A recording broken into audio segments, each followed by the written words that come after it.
English language teachers. Under the covers. Hello and welcome back to English Language Teachers Under the Covers. Today we have a new series, a series that's been in the works for a while. It's a deep dive. It's the multiverse of methodology madness. It's actually English language teaching methodology exposed, and in this series we are going to look at specific methodologies, and we're going to kind of go over them, deep dive into them, explain how they work, and give our thoughts and opinions as English language teaching professionals. But first off, introductions. Hi, I am Neil, teacher of Team Teacher fame, and I am joined by the Rudy Pooty Rich. Rudy Pooty? Professor Rich. Can you, when you do the editing, can you edit it so that when I say Rich, it has like this really booming voice with an echo? Yes, like a deity.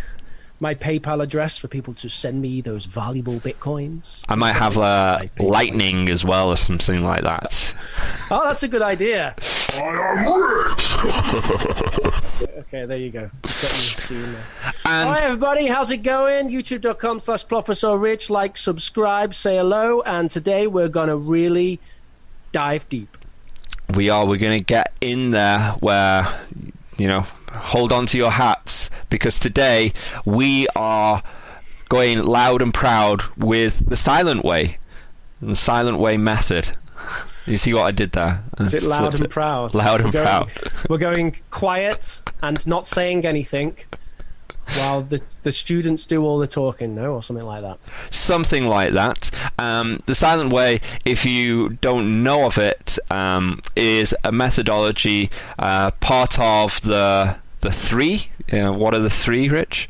Yeah, the three founding methodologies of the 1960s and 70s that came together eventually to become modern community of language teaching. So you've got the silent way, you have Suggestopedia, and you have community language learning, I think it's called. The other one, CLL. CLIL. Yeah. CLIL. No, CLIL's more recent. It's community language learning. Well, we're going to be looking at all of those, but today we're looking at the silent way. And rather than kind of going over it together, we're just going to go and show an introductory clip about what the silent way is with a little bit of a history. Let's cue that up. The silent method. Developed by Caleb Gattegno, the silent method is known as a teaching method based on student discovery, with the teacher staying mainly silent. But it's actually a little bit more intricate than that, and we are going to take a deeper look. This method often feels like Montessori for adults, as the learning is student-led as they explore this language world via physical objects, often with the Cuisenaire rods, and a lot of problem solving. There are no textbooks, no PowerPoints, and no other common teaching tropes that we might think of when we're in the classroom. The role of the teacher is to direct attention, assist student reflection, and provide non-verbal and verbal feedback if needed, especially in pronunciation, with the use of Fidel charts that indicate the correct pronunciation of certain letters without the teacher having to teach the pronunciation of the word in this color-coded system. The silent method adopts a building block approach to language learning by layering new language structures one at a time to integrate with the previous learned structures. And those structures are also being continuously reviewed and recycled as well, thus weaving a beautiful language tapestry. It's supposed to mimic that naturalistic way in which one learns their own native language. Okay, so welcome back. I hope you have a little bit of a background now on the silent way. I feel amazingly informed. It was really... I thought so as well. I thought it was clear, it was concise. So now what we're going to do is we found a clip from an American English channel, I believe, of the silent way being taught as it was taught back in the 70s or 60s, or whenever this was filmed, and we're going to have and watch them teach with the silent way. So let's cue that up. In this afternoon's lesson, we're going to a mustache work on is part of the methodology. A house, by the way.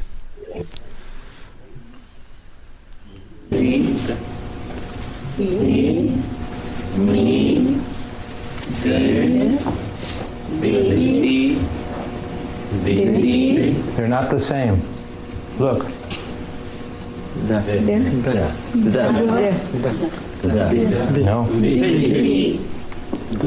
So the colors represent different sounds, right?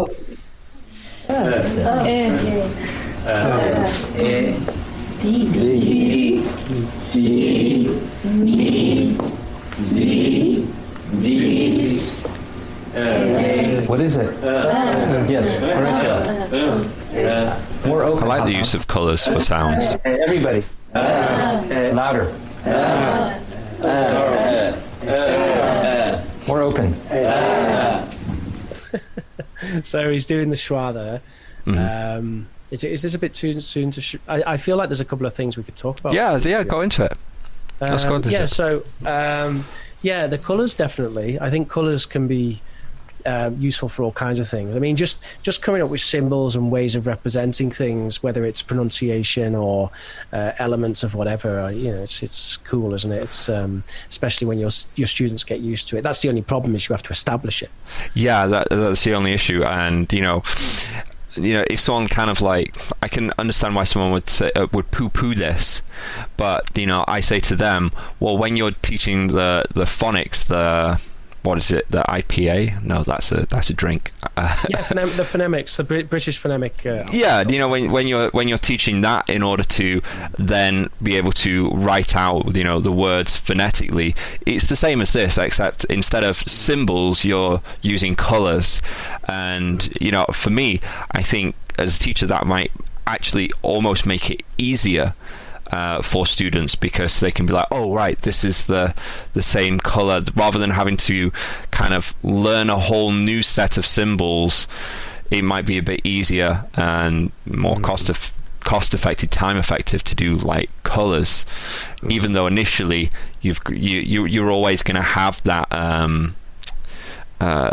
lead time where you're going to have to teach how sounds are represented in whatever symbology or colorology that you have, right? Maybe. I'm not entirely sure. I'm not sure you could map colors very effectively onto the entire phonemic alphabet, and that doesn't actually look like what he's done here if we take a look at it. But he is using color to show differentiation. To show differences. So for example, we've got one where ironically though, this one that's all kind of red, that's the one where he was saying the, and the one where it ends with kind of a yellowy thing, that's why it's the. And you might say, oh well, then the yellowy thing must be the schwa, which would make sense if we go up to the top left where we've got a, because he was doing it as right, the and but then you've got black there, it's not blurk, is it? And take, it's not t. That's true. So I don't think it's colour for colour here. I think the colours are just to demonstrate that there is a difference between this sound and this sound. That's all I think is going on there. But it's quite interesting. I thought it was like a paragraph to start with, but now I see it's just a whole load of random words. So now I'm quite interested to see where he's going to go with this. Early criticism. He was. Well, no, actually, I'm not going to do it. Let's carry on. The. Okay, good. Okay, so you all front row, come around the table here.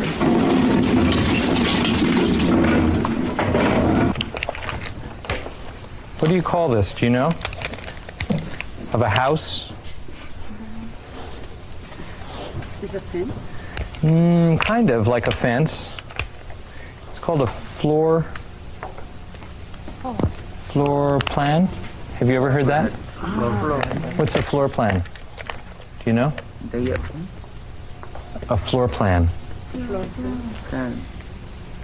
Does it, The place where you build the house. okay, right. Good. So let's start here.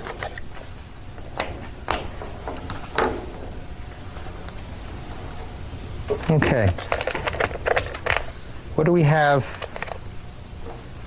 here? What's this? Entrance. Door. Yeah. Door. Which one? This one or that one? The door. I think he's pointing to the colours again. The door. The door. The door. Which door? Front door. Front door. It's a lot of eliciting. The hall. Take that out. The front door. Hall. The front hall. So I sort of have to mention that the finger thing, right? The finger thing had to come from somewhere, and it's very possible that the silent way is a big kind of instigator of it, because obviously that using your fingers to do things like that with pronunciation and with phrases, it's a big part of kind of modern communicative language teaching, isn't it? It's probably one of the biggest ways of doing like on the spot error correction with students. Stress, syllable counting, word order, Yeah. What they call contractions. Someone's saying, I cannot go, and you go, I cannot go, and then you do this with your fingers or whatever, right? You make a gun to threaten them into speaking correctly. Is that what you're saying? Say it. So I mean that's a pretty big one that we've got out so far, and he's got the blocks out. He's playing with his blocks. So I think you know more about the blocks than I do.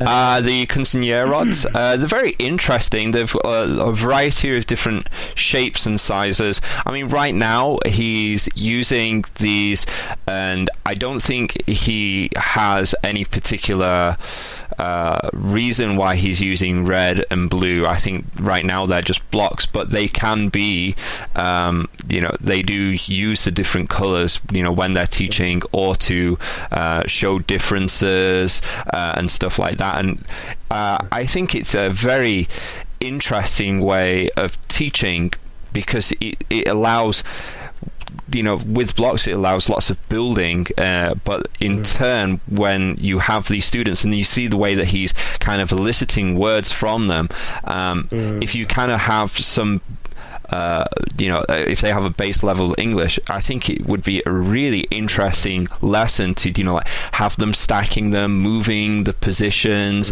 I mean, I do that all the time with flashcards, so I don't know if this is just an extrapolation. What I do is an extrapolation from something like this, but it's very inventive.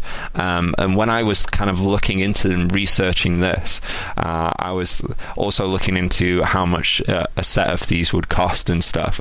They're quite reasonable, and they're so multi-purpose. I like how inventive that you can be with them, and with how these simple things can be molded to just teach just about every sort of language point, but functionally and basically.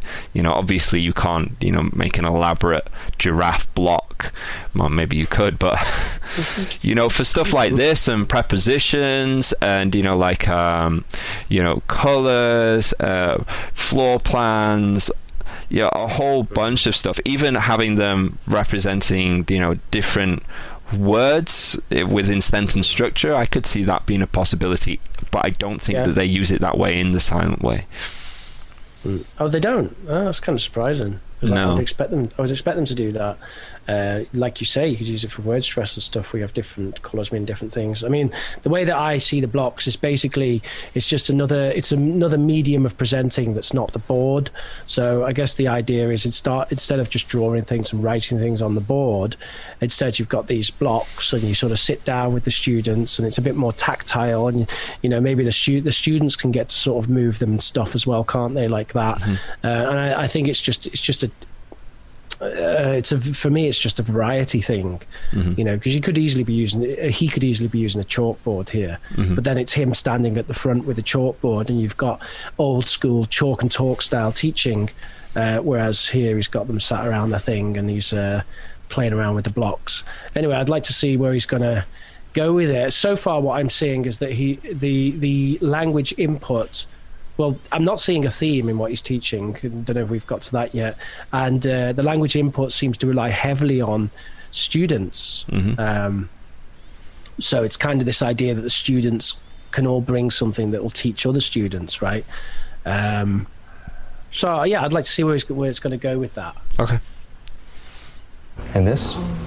The back door. The back hall. And the... Front door. Hall. Okay, so The front hall. everyone. The front hall. The back hall. Okay. What about this room? Living room. Don't forget this word. The living room. Okay, what is it? The living room. And The here? bedroom. The kitchen. Let's put that here, okay? So this is... The living room. The kitchen. The kitchen. dining room. Oh, dining room. Again? The dining room. The kitchen, Okay, Abdurrahman? the kitchen, The bedroom. the bedroom, Again? the bedroom, Careful. Bedroom. bedroom, The bed. What's the sound? Bed. Okay, so everyone? Bedroom. Don't forget. The bedroom. The kitchen. The kitchen. The living room. The dining room. Start here. The sidewalk. The sidewalk. The other side. The other side. The other side. Keep going. The other side. Okay, so start here.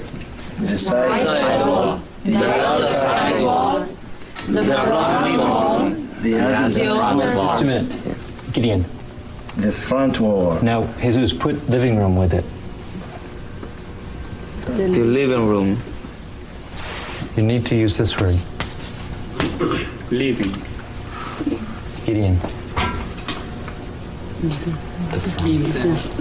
Yeah, Shawi. But start here. The wall of the wall. But which one? That's a wall of the living room. The front wall. The front wall of the living room. The side. Okay. So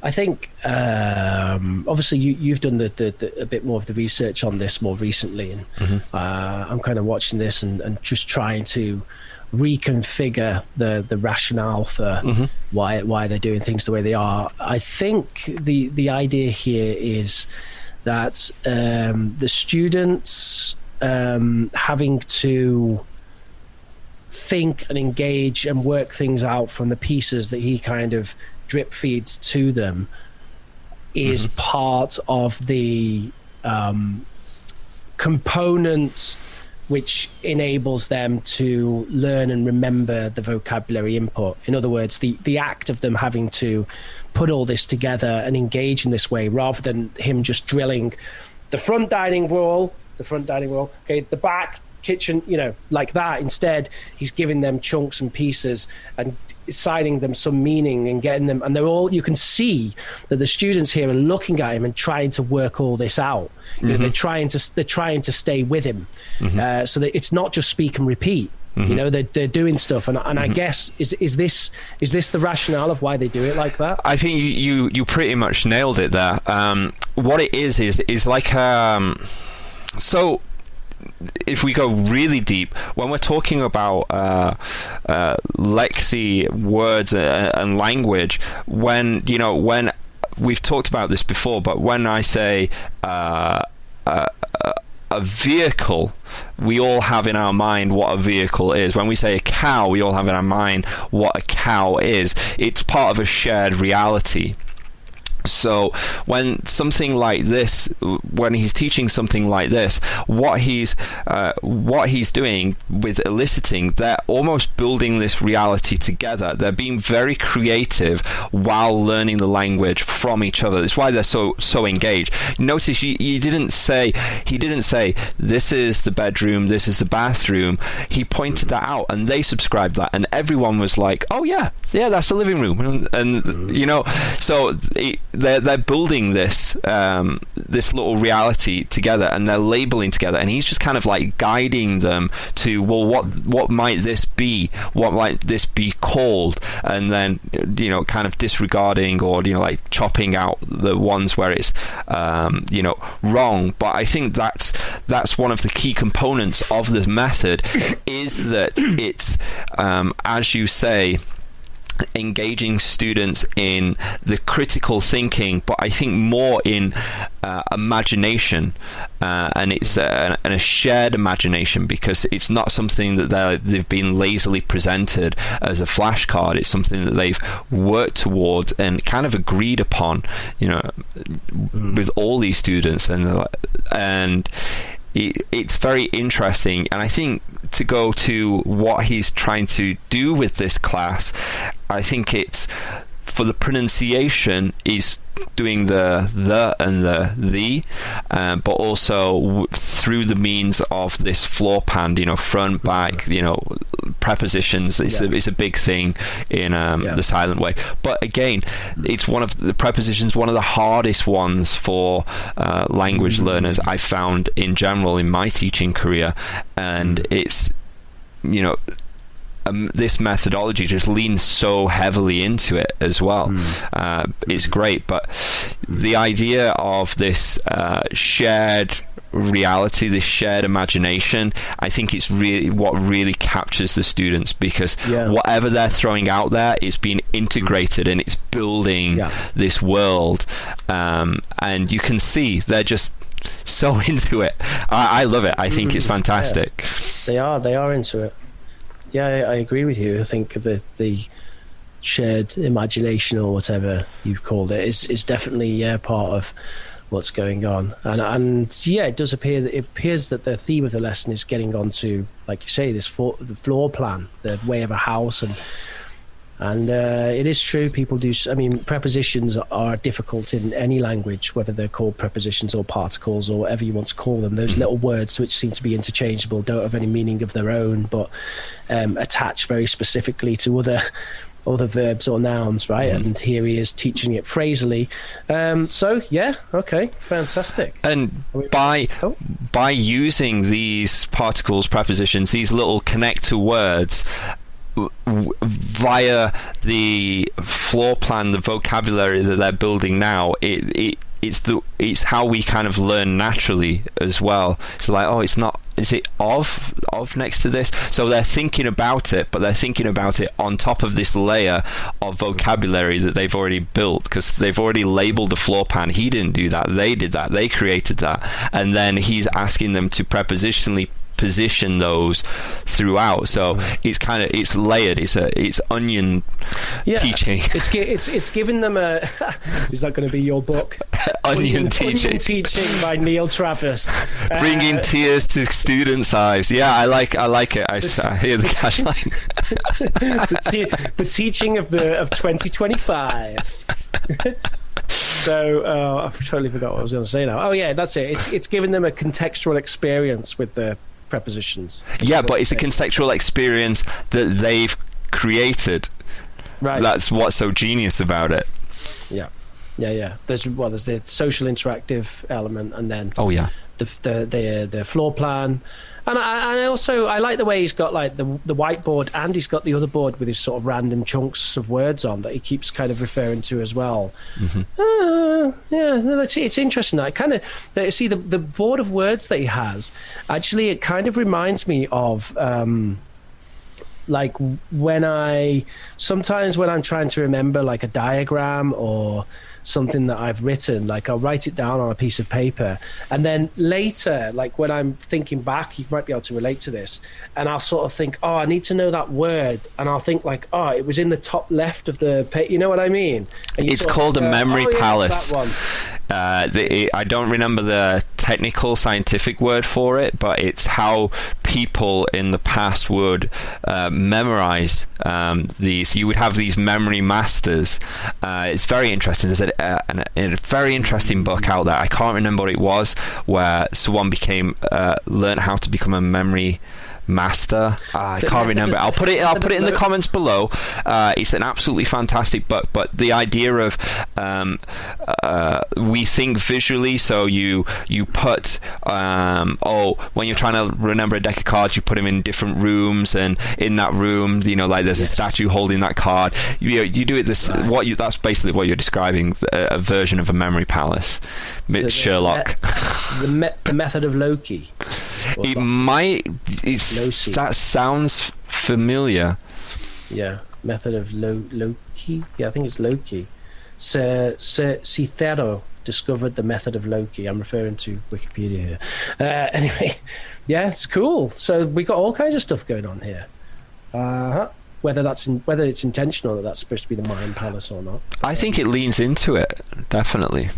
There's got to be a reason why he's got those, because he hasn't got those two thes together, has he? Even though there's no sentences there, so there's definitely something going on there. Mm-hmm.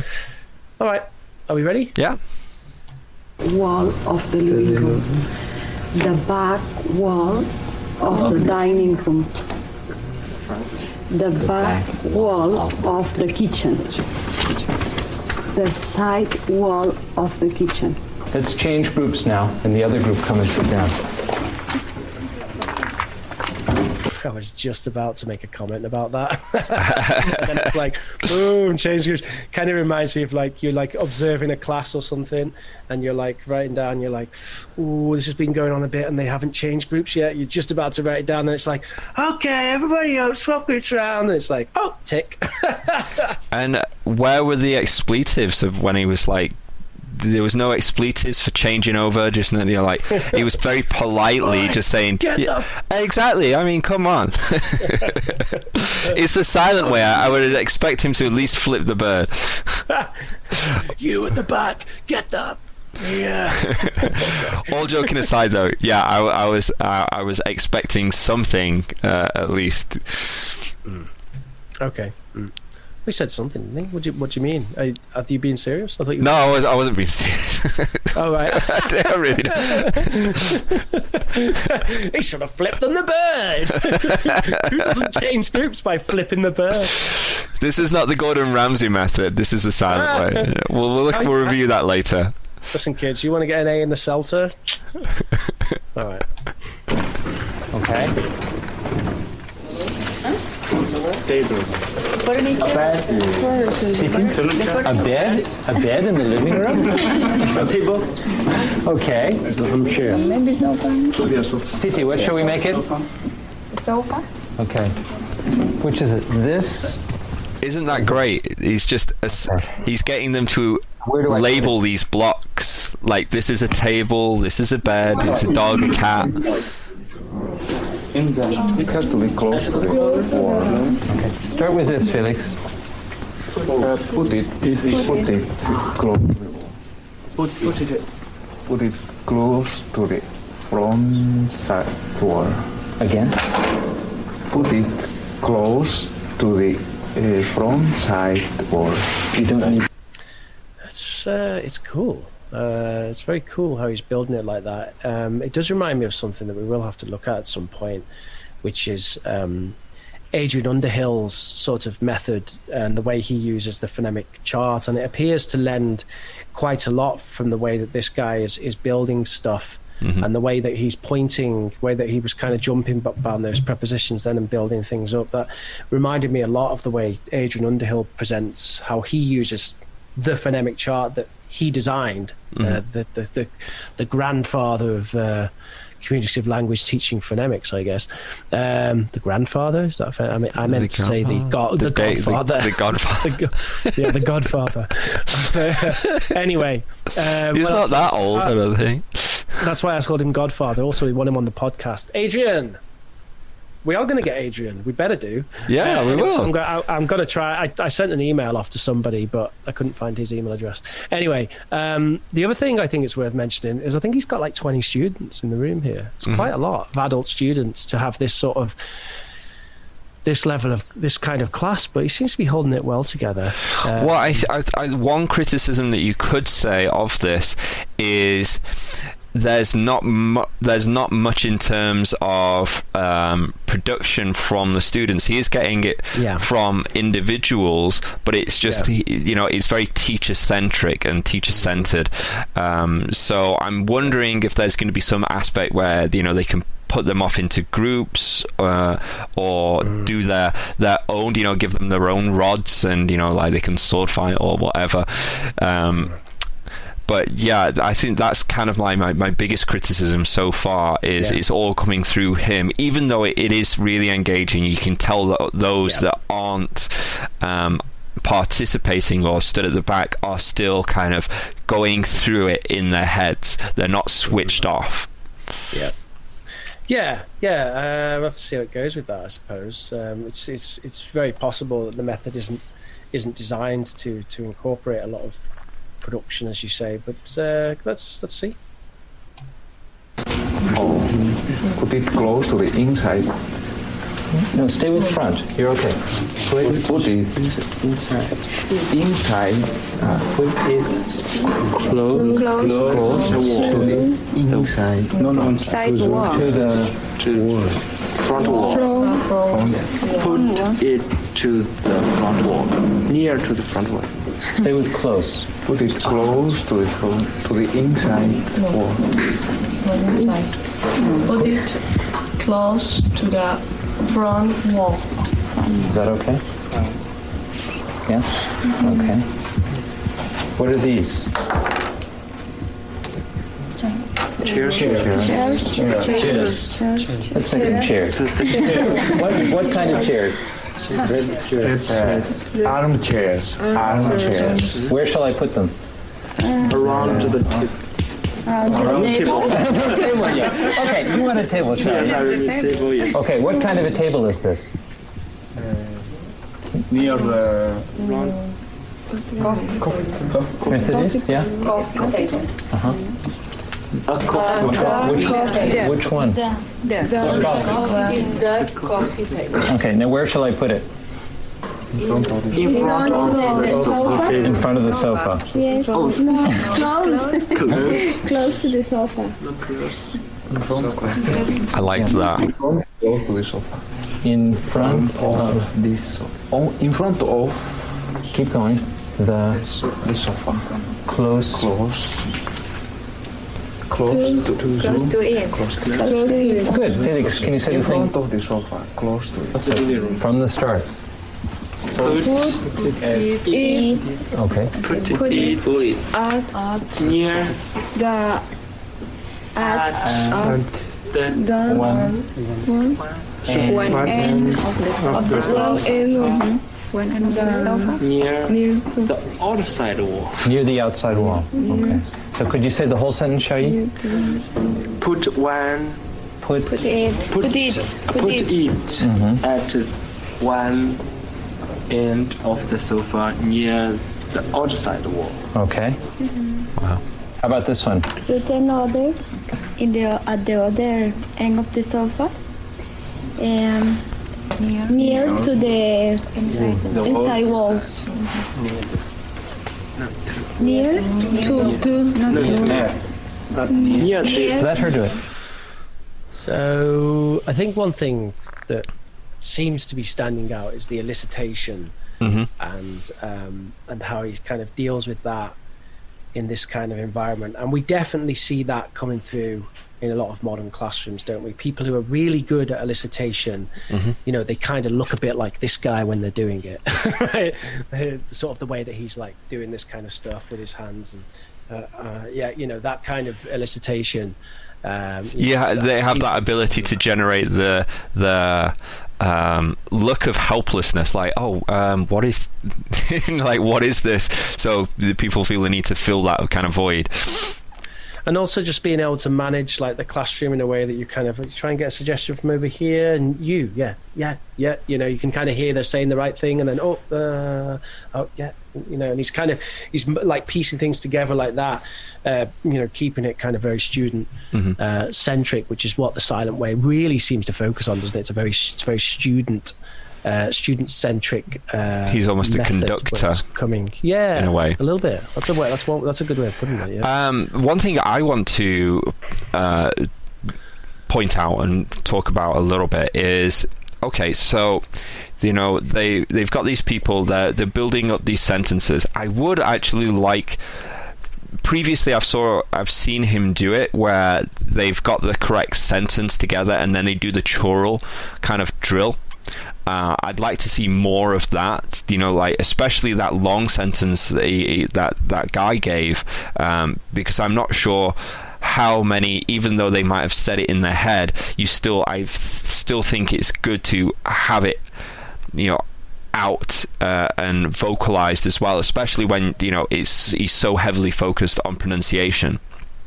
I'd like to see more of that, because just doing a quick twirl with your spin with your finger, and you could easily just kind of get that out there, but I think that would, for me, alleviate a more of the all the students aren't speaking sort of aspect. Yeah, I can see how that's definitely a bit of a thing, isn't it? Additionally, as well, I mean, I think you have to point out that he made quite a long sentence with many connectors, many prepositions, and he was very well done. It was perfect, and he said that, but what we've not seen with the silent way is that written down. So what we're seeing here is a very productive and receptive element of listening and speaking, and to an extent reading, but where's the writing?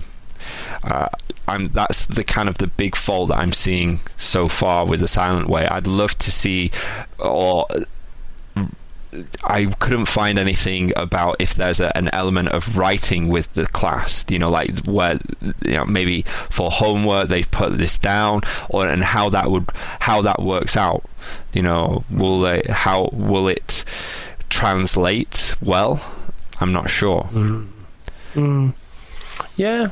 Not every method needs to have it, does it? I mean, no. Like Michelle Thomas doesn't make use of writing, does he? No. So, I suppose it depends, but yeah, it's rightfully so. I can notice there is a lady here with a notepad. Yeah.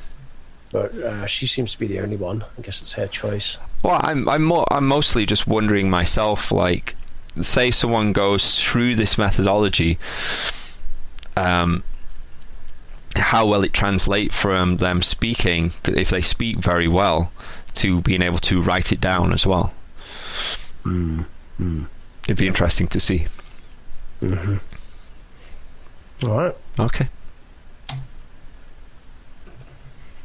Near the inside wall. Put it next to the side wall. Is that what you want? Put it next to the inside wall. What's this? Table. Which table? Dining room. Keep going. Dining table. The dining table. Which one is it? Chair. Go back to the table. The dining room table. The dining room table. The dining table. Can you just say the Dining table. The dining room table. And these? Chairs. The chairs. Around the dining table. The dining room Put the chairs around the dining room table. Interesting, that, isn't it? That he wasn't happy with the dining table. I mean, I would actually call it a dining table. So I don't know whether that's something that's changed, or it's American English, or if it's just. I think it's more of it's more of an open English, because you might see him, they might put a table in the bedroom, and then that's easily becomes the bedroom table, and then the living room table, rather than, you can't say the living table. So it allows more play with the words. That's my interpretation. But yeah, but that kind of thing would be a criticism for me. Oh, really? I think that's something that I used to do a lot when I first started English teaching. That I tried to present the language in a way that it was logical, like as almost to say, look, English is logical, and I kind of present, and the things that aren't logical about the particular thing I'm teaching, I'd kind of be like, so like if you're teaching like present simple, you don't mention have you got. You just forget about have you got. We're just going to do, do you have all the time. Everyone say, do you have, I don't have, and just forget about have you got. But in reality, it does exist, and you can use it, and it's functionally equivalent to do you have, and and whereas my approach these days is totally the opposite. I'll present the logical stuff, and then I'll just present the illogical stuff as well, and say, by the way, this doesn't follow the rules. This is what people are going to say this all the time. It's you might consider it to be somewhat irregular or something like that, but in the reality, rules and grammar and stuff like that are just things that we put on the language. It's not that language itself really has those things, and I think something like that would be happening there if that's what he was doing, if he's simplifying it, because then if that really is the case, and he goes out the classroom and you have a whole bunch of students who are then calling things, the bedroom table and the dining room table and stuff, it's true, it's functionally correct, but in reality, what do people actually call them? Dining table, bedside table, I don't know, what do you call the kitchen kitchen table? Call it? No, it's not a table normally though, is it? It's like the side thing, but yeah, I suppose you could have a kitchen ironing table. Board. And the bathroom, you wouldn't have a table, would you? You'd have like a stand or something, you know what I mean? Like that would be my who has a table in the bathroom? Well, people have like language, eh? People have stands, don't they? They have stands. They have people have collections of obviously they don't live in a molecules, a terrace house in the UK. They're living in a mansion in the US or something like that, where they've got a pet tiger in the bathroom or something. Well, where's the tiger? It's next to the kitchen. Probably around about the time this was made, people just had one room in their house with the bed, the toilet, the TV, all in the same. Yeah. Room. Yeah. This sounds like a good house. But anyhow, should we get back to a room? A room? We would have killed for a room. We used to sleep. Okay, I can't do Monty Python impression. Okay. Good. Around. Okay. Good. Okay. I want you now to take your paper, and I want you each to write one sentence using something new that we have said about the house. Okay? So something that here's the writing. I'm so happy. Okay. It was new. Not about only the house. is it writing, I'd like it's maybe it's a bit of a stretch to call it production, but it's definitely free of practice, isn't it? Definitely free of practice. But control. This might be going into some other activity. We don't know what's this. It kind of feels like a setup at this point. It's the beginning of the heist. They're going to be like, can you just write one sentence? You'll be like, no, God damn it, you bastard. Pull me into another activity. Punch the play music button on the audio mixer, Neil. We're getting into the plan. Make the text come up. The setup. This podcast is now going to become a heist movie. You son of a bitch, I'm in. You son of a bitch, I'm in. What was that from? Was that South Park? No, that's Rick and Morty. the heist episode. Is it the new series? Yeah. There's a heist episode. It's hilarious. Yeah, it's really good. Yeah.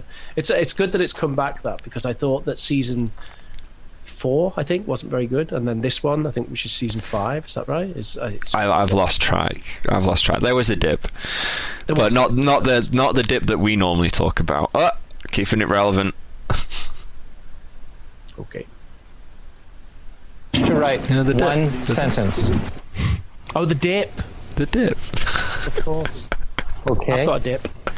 Yeah. Could you read some of your sentences? Hassan, what do you have? The dining room table. That's not a sentence, though. The dining room table is in the dining room. Again? The dining room table is in the dining room. Down there, didn't he? That's not a sentence, though. That's not a sentence. Where was the expletive? That ain't no sentence I ever heard of. Now, get it your fucking finger out. I actually said the F word. You have to bleep it out. Okay. The dining room is in face of the bedroom. Okay. So, in French, that's okay, but in English, we change it just a little bit. Facing. Yeah, but careful. Facing. The more I watch this guy, the more I like him. I think he's having a great time. He's kind of like keeping it calm, but on the inside, I think he's laughing his ass off. Maria, your sentence then? The living room is facing the dining room. Right. Because it's hard to know where the front is. Yeah? Well, you're not supposed the front is where the front door is. That's the front, but it doesn't mean that that's where in front of is. Because in front can change, right? This chair is in front of the table. Just shooting them down left, right, and center. The table is located in the space between the sofa and the middle armchair. Oh, okay. Good. Let's try one more. Gideon. Put the dining room table in the right position. Position or in the right place. And let's try one more from over there, Mohammed. The recorder is on the side table of the sofa in the living room. The what? The recorder. What's a recorder? The tape recorder. Tape recorder. Yeah. The tape recorder is on the side table of the sofa in the living room. So you mean a table that would be... Yes, here. Beside the sofa. Right. So you call them side tables, or what's the other word? The other? No, instead of side, use this word. Other. At the end of the table, but say yours again. The recorder is on the side table of the sofa in the living room. Okay, and you can change. He thought he was so smart. This word. I don't know, I kind of feel so good sorry for him. Yeah, I kind of do too. Down here. Because I was like, that's pretty decent, and it kind of feels like he's nitpicking a little bit, but maybe it's something they've previously covered, so he wants to drill it home. I don't know, but I think it's okay to nitpick. But I wonder, it's just this particular student maybe was quite proud of their sentence, and maybe he could have done with just throwing some praise. Because if I see a student's face drop, like this guy's face has kind of dropped, right? Because he's kind of like this now, isn't he? He's almost like looking a bit afraid. The recorder. The thing that I listen to my wife talk. I've been using this word for 20 years. You can't tell me it's not a recorder. It's like, all right, that's cool. That's cool. You can call it a recorder. So I think it's worth, I would have thrown out, good job, Mohammed. That's really cool. Let's improve that. Yeah. VCR, right? Oh, side table, yes. You could call it a side table. And I actually really think you could call it a side table. Yeah, I think too. I do. So, but okay, you could call it a side table. We're going to call it I don't know, what is he going to call it? I don't know what he's getting at here. The boudoir? Wait, what is a boudoir?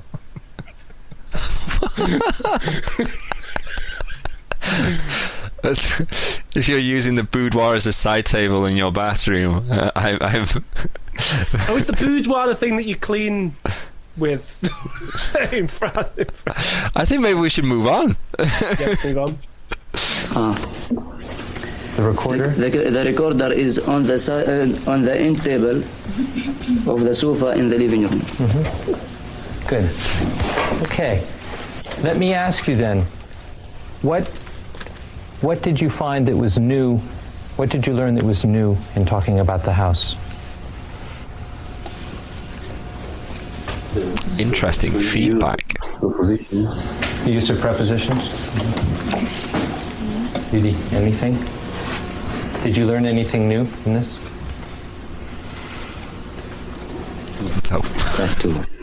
To put the furniture as in the right position. In the right place. Right place. Good. Thank you very much. Okay, so before we kind of talk about the silent way, just as a total, giving our final thoughts and stuff, what I would like to say with that particular one was I think the ending, rather than the feedback, he should have just been dishing out those rods, dishing his rods out, and getting them to make their own little,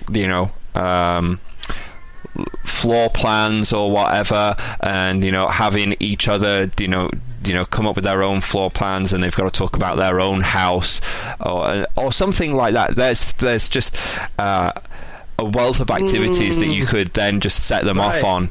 And then that's production for the rest of the class, and just walk around. I mean, very possibly that is what he does. Maybe we're just seeing a segment of this. I mean, it was only 15 minutes, wasn't it? Presumably the lessons are at least an hour. Yeah. So possibly that is what he does. He sends them out, and the students have a play with teachers' rods. Yeah. Yeah. So under the covers, folks. Under the covers. That's where we're going deep dive. Exposed. So, I agree with you. I think, the production would have been the thing that would be very interesting to see at the end there. And we can probably agree that I don't know if it, over the top. I mean, the feedback's fine, but I feel like I would maybe, if I was watching that, I might say, hey, yo, man, love the class. Maybe a bit more awareness of whether students feel like they're getting beaten down by your overcorrection.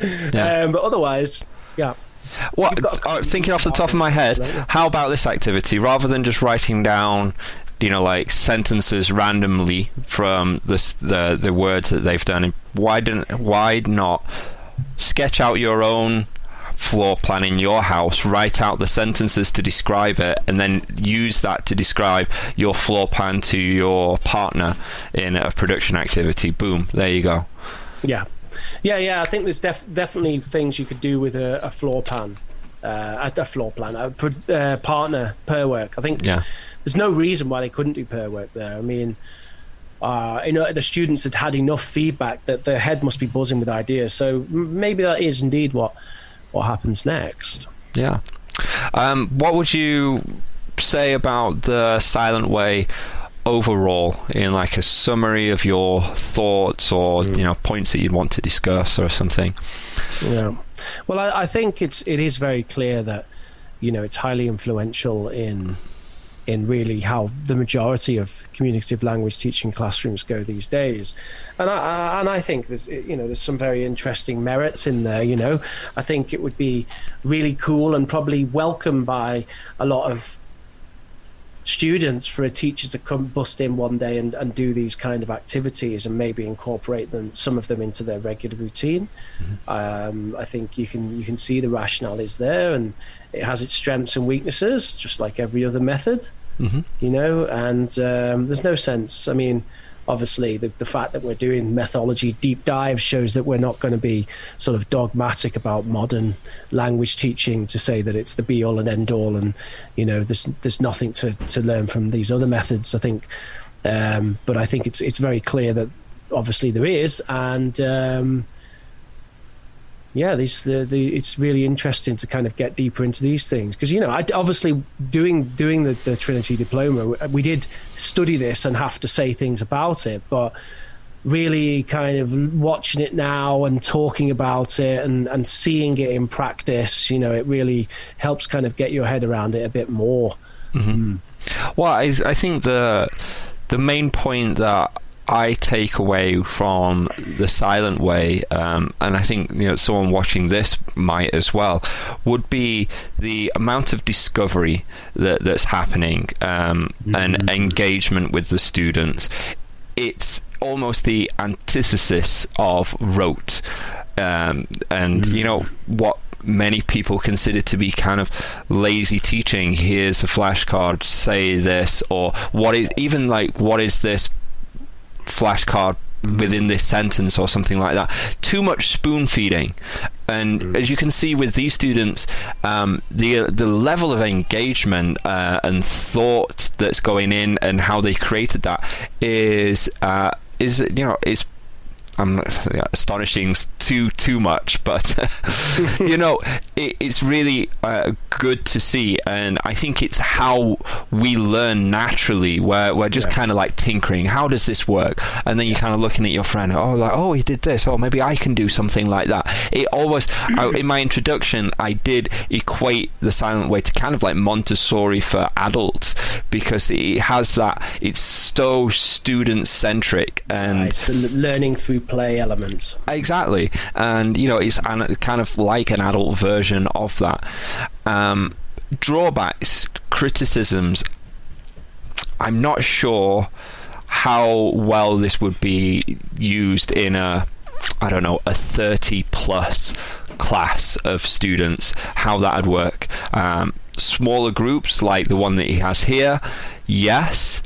Younger students, I'm not sure, how well primary students would deal with doing something like this. I think we would be surprised, but I think it's going to be a lot more of a highly skilled teacher, classroom management wise, that can do something like this.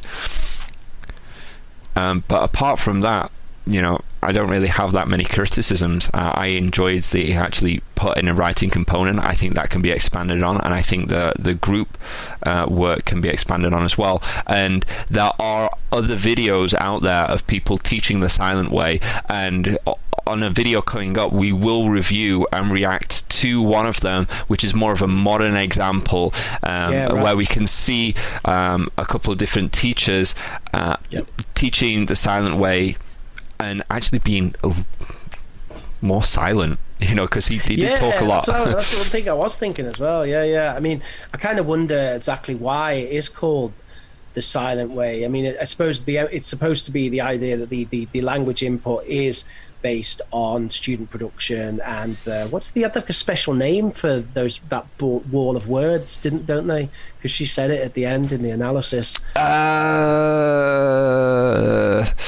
I can't remember it. Whatever it is, but I mean the idea is that it's not this teacher who's just saying this is a banana, right? Everyone, banana, right? Instead it's like it's coming from the students plus the wall of words plus the little blocks and how you put them together and everything. It's cool. It's cool. Yeah. It's and the minds that came up with this as a method, it kind of feels like that's sort of what English needs. What English needs. What teaching needs. Sort of now, isn't it? It sort of needs that kind of. We don't just want to expand the classroom and have an interactive whiteboard, but online or whatever. No, we want to do something a bit more. We want to get our version of the little blocks and start messing around with them, and our version of the wall of words. Where are these kind of new, different tools that get people engaged and get people kind of involved in something slightly different? And another thing I really like as well about this is it keeps the teacher engaged, because he's on his toes.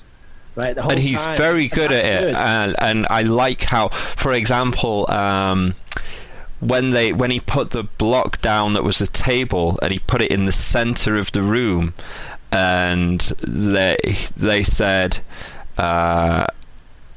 he said front or facing or something like that. Like he put like a test in there. Like he kind of already thought that through about, well, this might throw them off a little bit. He's very smart, and he's kind of a sign of a good teacher in that you almost feel like he's not really doing anything, but he's doing an awful lot. Yeah. And I think with the silent way, it's almost like Miyagi-Do teaching. You don't kind of see it. It's wax on, wax off. It's like, oh, this was this. Oh, yeah, and you did this, and then like, how did I learn? I didn't realize I knew all these words or whatever. Language teaching can be like that sometimes. Yeah, and I think that shows a masterful teacher, and this methodology lends to that as well, because it's all student-centric and them working that out and doing things, and then looking back and go, oh, actually, shit, I've produced a whole bunch of words that I didn't know that I had, or I've discovered them or found them. Yep.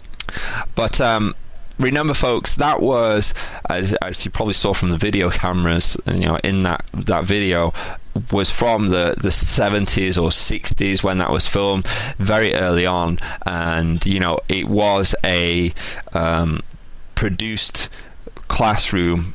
So we are going to be looking at real, more recent classes of the silent way. So remember to like, subscribe, and hit that bell so when we have that react video to modern day silent way video come out, and you don't want to miss that out. And we'll try and grab a teacher that's proficient in the silent way as well to come on the show and kind of go over in more detail, because we're not silent way teachers, we're just big fans of the methodology. So if you are a silent way teacher and you love your methodology, and you want to kind of explain it a little bit more, please shoot us a message, ELT_underthecovers@gmail.com, or just go through our Instagram, ELT_underthecovers, or even just message through the YouTube channel, leave a comment on this video.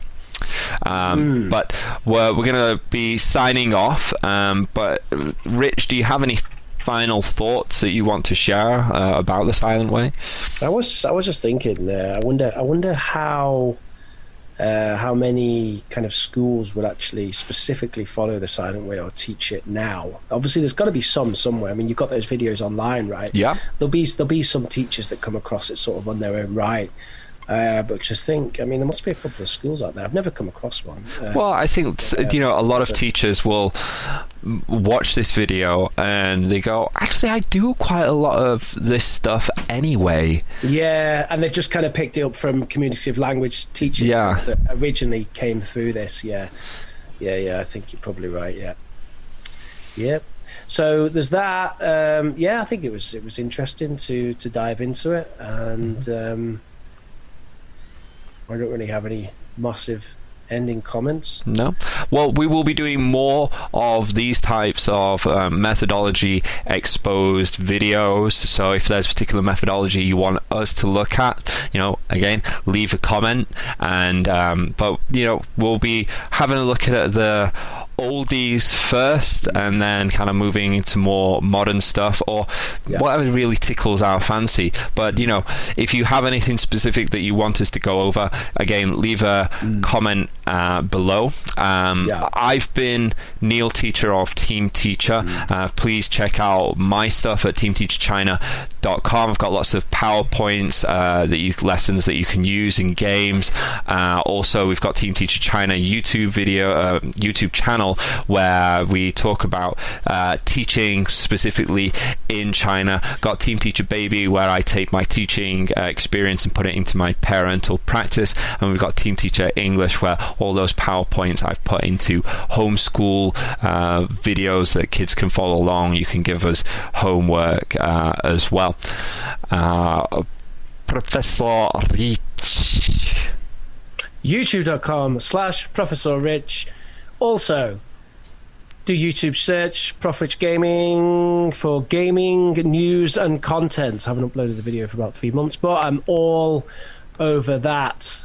You come to me for your PC gaming news. It's the next big channel. I just haven't started doing it yet properly. But go there. And if you are a teacher of the silent way, please do get in touch. In fact, if you are a teacher of any kind, then like, subscribe, and comment on the video, because there's not too many of you guys in the audience at the moment. We've got plenty of memesters. We are the memester channel. We've got those memesters memeing away, and you guys are going to be there memeing away, right? Make sure you follow us on Instagram, because Neil's got some awesome memes flying your way. There's a pretty cool one about over. I was thinking about it before when we were talking about overcorrection. You know, the one where the thing's pulling the guy back, and he. Oh, and he got the sweat. Yeah, that's right. Yeah, the drop of sweat on his head. Yeah. Yeah, see, we're caught with the memes, kids. Everyone wants to like, subscribe, and share this channel. All right. Please do. Like support us, and we'll keep producing this content. PewDiePie's about to hit 110 million subscribers. We've got to catch up. Come on, hit that subscribe button. We can do this. Okay, folks. See you. Signing off.